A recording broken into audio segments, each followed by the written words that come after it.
Понекогаш се чудам како може исти државници, исти председатели, исти премиери на еден начин да се однесуваат во рамките на НАТО, да манифестираат разбирање, а кога се работи за Европската Унија, како што споменав, 20 години да не држат во лавиринтот. И дека тоа е време да се надмине.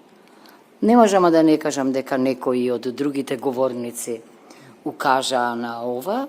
Мислам дека нема подобро решение за силна Европа и силно НАТО од состојба на мир. Присуствував прво на средба помеѓу министрите за надворешни работи на НАТО.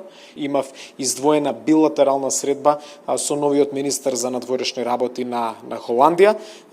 Во содржината на таа средба беше примерно насочена кон билатералните односи помеѓу двете држави. Нашата соработка во рамките на НАТО алијансата.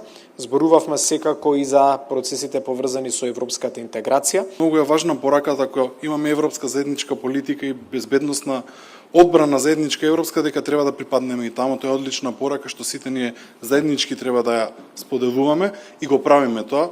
И затоа ако сме во оваа фамилија на едно исто ниво, не гледаат на исто ниво, мислам дека пораката треба да биде и за Европската Унија и тоа мора постојано да го повторуваме.